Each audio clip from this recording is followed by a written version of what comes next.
ಜನಕ್ಕೆಷ್ಟೇ ಉಪಕಾರ ಮಾಡಿದರೂ ಅದನ್ನು ಅವರು ನೆನಪಿಟ್ಕೊಳ್ಳೋದಿಲ್ಲ. ಹಾಗಾಗಿ ಸರ್ಕಾರದ ದರ ಹೆಚ್ಚಳದಂಥ ನಿರ್ಧಾರಗಳನ್ನು ನಾವು ಬೇಗನೆ ಕೈಗೊಳ್ತೇವೆ. ಅದು ಅನಿವಾರ್ಯ ಕೂಡ ಆಗಿದೆ. ಸದ್ಯದಲ್ಲೇ ನೀರಿನ ದರವನ್ನು ನಾವು ಹೆಚ್ಚಿಸ್ತೇವೆ. ಹೆಚ್ಚಿಸಿ, ಯಾರು ಬೇಡ ಅಂತ ಹೇಳಿಲ್ಲ. ಯಾರು ಎಷ್ಟೇ ವಿರೋಧ ಮಾಡಿದರೂ ನಾವು ನೀರಿನ ದರವನ್ನು ಹೆಚ್ಚಿಸ್ತೇವೆ. ಹೆಚ್ಚಿಸಿ. ಉಪಮುಖ್ಯಮಂತ್ರಿ ಹೇಳಿದಂಥ ಮಾತು. ಆದರೆ ಒಂದು ಮಾತು ಹೇಳ್ತಾರೆ, ಉಪಕಾರ ಸ್ಮರಣೆ ಇಲ್ಲ ನಿಮಗೆ ಅಂತೇಳಿ. ಯಾರ್ರೀ ನೀವು ಅದನ್ನು ಹೇಳೋಕ್ಕೆ? ಉಪಕಾರ ಸ್ಮರಣೆ ಇಲ್ಲ, ಉಪಕಾರ ಸ್ಮರಣೆ ಇಲ್ಲ ಅಂದರೆ ಏನು ಮಾಡಬೇಕಿತ್ತಂತ ನಿಮಗೆ? ನಾವೆಲ್ಲ ಬಂದು ನಿಮ್ಮ ಮನೇಲಿ ಜಿತದಳಾಗಬೇಕಾಗಿತ್ತಾ? ನಾವು ಓಟ್ ಹಾಕಿದ ಕಾರಣಕ್ಕಾಗಿ ನೀವು ಇಲ್ಲಿದ್ದೀರಿ. ಹಾಗಿದ್ರೆ ನೋಡೋಣ, ನಿಮ್ಮ ಎಲ್ಲ ಆಸ್ತಿಯನ್ನು ದಾನ ಮಾಡಿಬಿಟ್ಟು ರಾಜಕೀಯ ಬಿಟ್ಬಿಟ್ಟು ಮತ್ತಷ್ಟು ಗಳಿಸಿ ನೋಡೋಣ ನೀವು ದುಡ್ಡನ್ನು. ಆಗಲ್ಲ ತಾನೇ? ರಾಜಕೀಯ ಬೇಕು ತಾನೇ? ರಾಜಕೀಯ ಬೇಕು ಅಂತಂದ್ರೆ ನಾವು ಓಟ್ ಹಾಕ್ಬೇಕು ತಾನೇ? ಉಪಕಾರ ಸ್ಮರಣೆ ನಿಮ್ಗೆ ಇರಬೇಕಾಗಿರೋದು. ಏನು ಹೇಳಿದ್ದಾರೆ ಕೇಳಿಸ್ಕೊಳ್ಳಿ ಮೊದಲು. ನಾಗರಿಕರು ಬಿಡಿ, ಅವ್ರು ಎಷ್ಟು ಮಾತ್ರ ಬರೀ ಉಪಯೋಗಿಸ್ಬಿಡೋದಷ್ಟೇ. ಅವ್ರೇನು ಉಪಕಾರ ಸ್ಮರಣೆ ಇಟ್ಕೊಳ್ಳೋದಿಲ್ಲ ಅವರೆಲ್ಲ. ನಾಗರಿಕರು ಬಿಡಿ, ಅವ್ರು ಎಷ್ಟು ಮಾತ್ರ ಬರೀ ಉಪಯೋಗಿಸ್ಬಿಡೋದಷ್ಟೇ. ಅವ್ರೇನು ಉಪಕಾರ ಸ್ಮರಣೆ ಇಟ್ಕೊಳ್ಳೋದಿಲ್ಲ ಅವರೆಲ್ಲ. ನೀರು ಬತ್ತು ಇಲ್ವಾ ಇಲ್ಲ ಅಂದ್ರೆ ಬೈತಾರೆ, ಉಗಿತಾರೆ, ಫೋನ್ ಮಾಡ್ತಾರೆ, ಎಲ್ಲ ವಾಟ್ಸಪ್ಪಲ್ಲಿ ಮೆಸೇಜ್ ಹಾಕ್ಬಿಡ್ತಾರೆ. ಎಷ್ಟು ಕಷ್ಟ ಆಗಿದೆ ಅನ್ನೋದು ಅವ್ರಿಗೆಲ್ಲ ಅರಿವಿಲ್ಲ. ಬಿಲ್ ಕಟ್ಟೋರು ಕಟ್ತಾರೆ, ಕಟ್ತಿದ್ದವ್ರು ಇರ್ತಾರೆ. ನೋಡೋಣ, ನನಗೆ ಮೀಡಿಯಾವ್ರಾರು ಬೈಲಿ, ಯಾರು ಬೈಲಿ, ವಿರೋಧ ಪಾರ್ಟಿಯವ್ರಾರು ಬೈಲಿ, ನಾನಂತೂ ನೀರು ಬೆಲೆ ಏರ್ಸೋನೆ. ಈ ಸರ್ಕಾರ ಬಂದ ಮೇಲೆ ಇವತ್ತು ನೀರಿನ ದರ, ನೀವು ಮನೆಗೆ ಹೋಗಿ ಟಿವಿ ನೋಡೋವಷ್ಟೊತ್ತಿಗೆ ನೀರಿನ ದರ ಹೆಚ್ಚಾಗಿರುತ್ತೆ. ಹೋಗಿ ಮನೆಗೆ ಹೋಗಿ ನೋಡಿ, ಟಿವಿ ನೋಡಿ. ಏನ್ ಹೆಚ್ಚಿಗೆ ಮಾಡ್ತೀನಿ ಅಂತ ಹೇಳಿದಾರೆ ಈಗ ಆಲ್ರೆಡಿ. ನೀರಿನ ದರ ಹೆಚ್ಚಿಗೆ ಮಾಡ್ತೀನಿ ಅಂತ ಹೇಳಿದ್ದಾರೆ ಸಿದ್ದರಾಮಯ್ಯ, ಅಲ್ಲ ಸಾರಿ DK ಶಿವಕುಮಾರ್. ಈ ಸರ್ಕಾರ ಬೆಲೆ ಏರಿಕೆ ಮಾಡೋದಕ್ಕೋಸ್ಕರ, ಭ್ರಷ್ಟಾಚಾರ ಮಾಡೋದಕ್ಕೋಸ್ಕರ ಸೈಟ್ಗಳನ್ನ ಲೂಟಿ.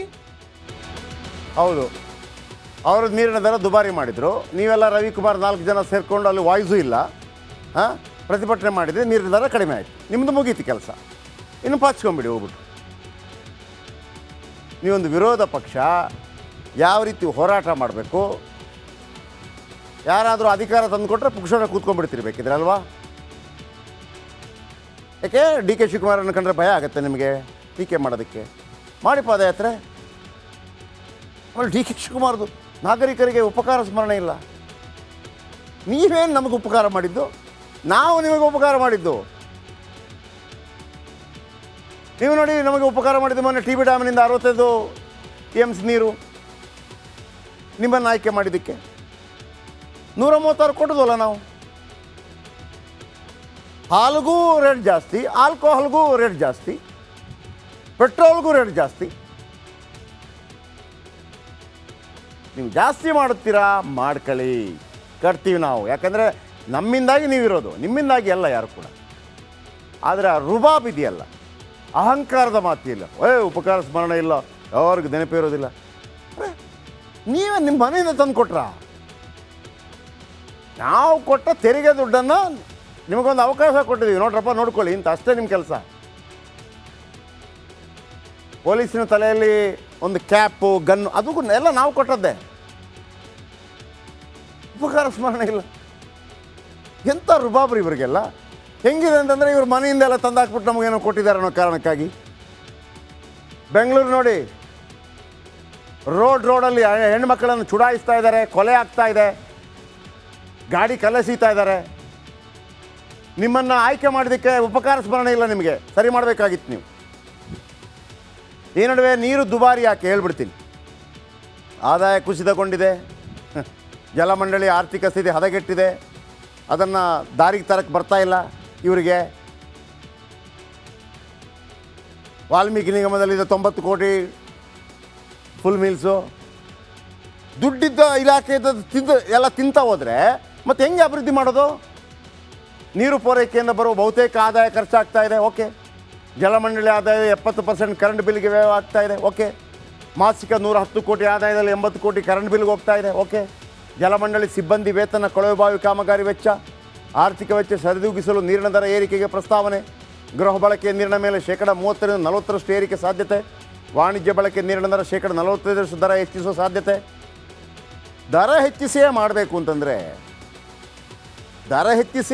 ಅಂತಂದರೆ ನೀವುಗಳು ಯಾಕೆ ದೊಡ್ಡ ದೊಡ್ಡ ಕಿರೀಟ ತೊಟ್ಟವರು ಅಲ್ಲಿ ಪಾಪ ಅಲ್ಲಿ ಯಾರೋ ರಿಕ್ಷಾ ಓಡಿಸ್ತಾ ಇರ್ತಾರಲ್ಲ, ಅವರನ್ನು ನಿಮ್ಮ ಜಾಗದಲ್ಲಿ ಕೂರಿಸಿ ಅವ್ರು ಹೇಳ್ತಾರೆ, ಏನಪ್ಪ ಏನು ಬೇಕು, ಜಾಸ್ತಿ ದುಡ್ಡು ಬೇಕಾ, ಹಾಕಿ ಟ್ಯಾಕ್ಸು, ಮುಗೀತು. ನೀವು ಯಾಕೆ ಅದಕ್ಕೆ ಉಪಕಾರ ಸ್ಮರಣೆ ಇಲ್ಲದವರು? ಆಯಿತು, ಈ ಸಲ ಆಯ್ತಲ್ಲ. ಇದರಲ್ಲೇ ರಾಜ್ಯಪಾಲರು ಭದ್ರತೆ ಜಾಸ್ತಿ ಮಾಡ್ಕೊಂಡಿದ್ದಾರೆ.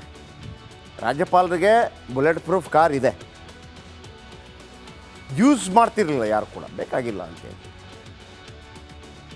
ರಾಜ್ಯಪಾಲರಿಗೆ ಭರ್ಜರಿ ಭದ್ರತೆ ನೀಡುತ್ತೆ ಕೇಂದ್ರ ಸರ್ಕಾರ. ಅದು ಕೇಂದ್ರ ಕೊಡುತ್ತೆ. ಗೆಹ್ಲೋಟ್ಗೆ ಝೆಡ್ ಕ್ಯಾಟಗರಿ, Z+ ಕ್ಯಾಟಗರಿ ಭದ್ರತೆ ಇರುತ್ತೆ. ಕೇಂದ್ರ ಗುಪ್ತಚರ ಇಲಾಖೆ ಸೂಚನೆ ಮೇರೆಗೆ ಭದ್ರತೆಯನ್ನು ಕೊಟ್ಟಿದ್ದಾರೆ. Z+ ಹಂತ ಅಂದರೆ 2ನೇ ಅತ್ಯುನ್ನತ ಭದ್ರತಾ ವಿಭಾಗ. Z+ ಭದ್ರತೆ ಪಡೆದರೆ 55 ಭದ್ರತಾ ಸಿಬ್ಬಂದಿಗಳಿರ್ತಾರೆ. ನೋಡಿ, ಐವಾನ್ ಡಿಸೋಜ ಅವರು 55 ಜನ ಇದ್ದಾರೆ. ಗನ್ ಇಟ್ಕೊಂಡು ಹೋಗ್ತೀರಾ? 55 ಜನ ಗನ್ ಇಟ್ಕೊಂಡು ನೋಡಿ, ಹಂಗೆ ಅದೇ ಥರ ಗನ್ ಇಟ್ಕೊಂಡಿರ್ತಾರೆ. ಡಿಸೋಜ ಅವರೇ, ಹೋಗ್ತೀರಾ? ಎಂಚ ಬರೋಳಿಯ ಪೋಂಡ. 55 ಭದ್ರತಾ ಸಿಬ್ಬಂದಿ ಪೈಕಿ 10 NSG ಕಮಾಂಡೋ ಇದ್ದಾರೆ. ಅಯ್ಯಪ್ಪ, NSG ಕಮಾಂಡೋ ಕೂಡ ಇದ್ದಾರೆ. ಐವಾನ್ ಡಿಸೋಜ ಅವರೇ, ಎಂಚ ಟ್ರೈ ಮಲ್ಪೋರಾ? ಇನ್ನು ಆಯಾ ರಾಜ್ಯದ ಪೊಲೀಸರ ಭದ್ರತೆ ಕೂಡ ಇರುತ್ತೆ. ಇದು ಸ್ವಲ್ಪ ಸೇಫ್ ಇರ್ಬೋದು, ಯಾಕೆಂದರೆ ನಿಮ್ಮದೇ ರಾಜ್ಯ ಸರ್ಕಾರ ಇದೆಯಲ್ಲ, ನಿಮ್ಮದೇ ಪಾರ್ಟಿದು. ಹಾಗಾಗಿ ಆಮೇಲೆ ರಾಹುಲ್ ಗಾಂಧಿ ಅವ್ರಿಗೆ ಇದೇ ಭದ್ರತೆ ಇರೋದು. ರಾಹುಲ್ ಗಾಂಧಿ, ಆಮೇಲೆ ಶ್ರೀಮಾನ್ ಮಲ್ಲಿಕಾರ್ಜುನ ಖರ್ಗೆ ಅವ್ರಿಗೂ ಕೂಡ Z+ ಭದ್ರತೆ ಇರುತ್ತೆ. ಗೆಹ್ಲೋಟ್ ಅವರು ಇಷ್ಟು ದಿನ ಇನೋವಾ ಕಾರ್ ಬಳಸ್ತಾ ಇದ್ರು.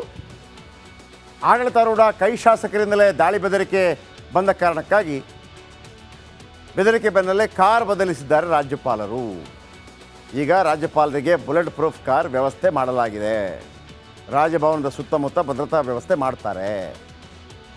ಗೇಟ್ ಹತ್ತಿರ ಹೋದರೂ ಸಾಕು, ನೀವು ಒಳಗೆ ಹೋಗಬೇಕಾಗಿಲ್ಲ. ಐವಾನ್ ಡಿಸೋಜ ಅವರೇ, ನೀವು ಹಿಂಗೆ ಇಟ್ಕೊಂಡು ಗೇಟ್ ಹತ್ರ ಹೋದರೂ ಸಾಕು, ಫುಲ್ ಬುಲೆಟ್ಟೆ. ಬೋಡ ಶೀರಾ. ಓಕೆ, ಐವಾನ್ ಡಿಸೋಜ ಅವರೇ, ಈಗ ನೀವು ಪ್ರತಿಭಟನೆ ಮಾಡಬಾರ್ದು ಅಥವಾ ರಾಜ್ಯಪಾಲರಿಗೆ ಮನೆಗೆ ಮುತ್ತಿಗೆ ಹಾಕ್ತೀವಿ ಅಂತ ಹೇಳಬಾರ್ದು, ಅದೂ ಏನು ತೊಂದರೆ ಇಲ್ಲ, ಹೇಳ್ಬೋದು. ಹೇಳಬಾರ್ದು ಅಂತೇನಿಲ್ಲ. ನಾವು ಮುತ್ತಿಗೆ ಹಾಕ್ತೀವಿ, ಪ್ರಧಾನಮಂತ್ರಿ ಕಚೇರಿಗೆ ಹೇಳ್ಬೋದು. ಆದರೆ ಬಾಂಗ್ಲಾದೇಶ ಪದ ಬಳಕೆ ಆಗಬಾರ್ದು. ಅಂದರೆ ನೀವು ನಮ್ಮ ದೇಶ, ನೀವು ಇರುವ ಎಲ್ಲ ದೇಶ ನಮಗೆ ಒಂದು ರೀತಿಯಲ್ಲಿ ಶತ್ರುಗಳ ರೀತಿಯಲ್ಲಿ ಇರುವಂಥ ದೇಶ. ಆ ಪರಿಸ್ಥಿತಿ ನಮಗೆ ಬರಬೇಕು ಅಂತ ನಾವೇ ಬಯಸ್ಕೊಳ್ಳೋದಿದೆಯಲ್ಲ, ಅದು ಆಂತರಿಕ ಹಿತಶತ್ರುಗಳು. ಆಂತರಿಕ ಶತ್ರುಗಳು, ಹಿತಶತ್ರು ಅಲ್ಲ, ಆಂತರಿಕ ಶತ್ರುಗಳು. ಅಂದರೆ ನಿಮ್ಮ ಉದ್ದೇಶ ನಾವು ಪಾಕಿಸ್ತಾನ ಆ ಥರ ಆಗಬೇಕು, ಇಲ್ಲಿ ಸೇನೆ ಓಡಿಸಬೇಕು, ಬಾಂಗ್ಲಾದೇಶ ಥರ ಆಗಬೇಕು, ಪ್ರಧಾನಿಗಳು ಓಡೋಗಬೇಕು. ಹಂಗ ಪ್ರಧಾನಿಗಳು ಓಡೋದ ನಂತರ ಮತ್ತೆ ಸಿದ್ದರಾಮಯ್ಯ ಏನು ಮಾಡ್ತಾರೆ? ಇಲ್ಲಿ ಅವರು ಓಡೋಗ್ಬೇಕಲ್ವಾ? ಇಷ್ಟೇ ವಿಚಾರ. ಆಯಿತು. ಅದಾದ ನಂತರ ನೀವು ಇಲ್ಲ, ನಾನು ಆರ್ ವಿ ದೇಶಪಾಂಡೆ ಹೇಳಿದರು, ಆ ಪದ ನೀವೊಂದು ವಿಷಾದ ವ್ಯಕ್ತಪಡಿಸ್ಬೋದಾಗಿತ್ತು. ಇಲ್ಲ, ನಾನು ಬಾಂಗ್ಲಾದೇಶ ಥರ ಅಂತ ಹೇಳಬಾರ್ದಾಗಿತ್ತು, ಅದೇನೋ ಬಾಯಿ ಮಾತಲ್ಲಿ ಬಂದು ಹೋಗಿದೆ ಅಂತ. ಆದರೆ ನೀವು ಅದನ್ನು ಹೇಳ್ತಾ ಇಲ್ಲ. ಹಾಗಿದ್ದಾಗ ನಿಮಗೆ ವಿಷಾದವಿಲ್ಲ ಬಾಂಗ್ಲಾದೇಶ ಪದ ಬಳಕೆ ಅಂತಂದರೆ, ನಿಮ್ಮ ಮನೆಗೆ ಕಲ್ಲು ಬಿದ್ದಾಗಲೂ ಕೂಡ ನೀವು ಮಾತಾಡಬಾರ್ದಲ್ಲ. ಈಗ ದಾಳಿ ಹೆಂಗಿರುತ್ತೆ ಅಂತ ನಿಮಗೂ ಗೊತ್ತಾಗತ್ತಲ್ಲ. ಆಗ ನೀವೇನು ಹೇಳಿದ್ರಿ? ದಾಳಿ ಮಾಡ್ತೀವಿ ಬಾಂಗ್ಲಾದೇಶ ಥರ ಅಂತೇಳಿ. ನೀವು ನಾಳೆ ಹೇಳ್ಬೇಕೇ, ಯಾವುದೇ ಪೊಲೀಸ್ ಬೇಡ ನಮ್ಮ ಮನೆ ಮುಂದೆ, ಎಷ್ಟು ಬೇಕಿದ್ರೆ ದಾಳಿ ಮಾಡ್ಕೊಳ್ಳಿ. ನಾವು ಹೇಳಿಲ್ವೋ ದಾಳಿ ಮಾಡ್ತೀವಿ ಅಂತೇಳಿ? ಹಂಗೆ ಹೇಳೋಕ್ಕಾಗಲ್ಲ. ಆಮೇಲೆ ಏನು ಹೇಳ್ತೀರಿ? ತಿರುಚಿದ್ದೀರಿ ಅಂತೇಳಿ. ತಿರುಚಿದ್ದೀರಿ ಅಂದರೆ ಹೆಂಗೆ? ಯಾರು ಮಾಧ್ಯಮನ ಬಾಂಗ್ಲಾ ಅಂತ ಇದ್ದದನ್ನು ಗ್ಲಾಂಬಾ ಅಂತ ಮಾಡಿದ್ವಾ ನಾವು? ಹಾಗಾದರೆ ನಿಮ್ಮನ್ನು ನಾಳೆಯಿಂದ ನಾವು ಗ್ಲಾಂಬಾ ಡಿಸೋಜಾ ಅಂತ ಕರೆಯೋಕ್ಕಾಗತ್ತಾ? ಆದರೆ ಒಂದು ನೆನಪಿಟ್ಕೊಳ್ಳಿ, ಇದು ಹತಾಶೆಯ ಮನೋಭಾವ. ನಿಮಗೆ, ಮಣಿಶಂಕರ್ ಅಯ್ಯರ್, ಖುರ್ಷೀದ್ ಆಲಂ, ಹತಾಶೆ, ಕನಸು. ಯಾವ ಕನಸು? ಯಾರು ಬರೆದಿದ್ದು? ಕನಸು ಕಾಣಬೇಕು, ಆದರೆ ತಿರುಕನ ಕನಸು ಕಾಣಬಾರ್ದು ಅಂತ. ಇದು ತಿರುಕನ ಕನಸು. ಹಂಗಾದರೆ ಓಡೋಗ್ಬಿಟ್ರೆ ನಾವು ಕೂತ್ಕೊಂಡ್ಬಿಡ್ತೀವಿ, ನಮಗೊಂದು ಸಿಕ್ಬಿಡತ್ತೆ. ಎಲ್ಲಿದ್ದೀರಿ ಐವಾನ್ ಡಿಸೋಜ ಅವರೇ?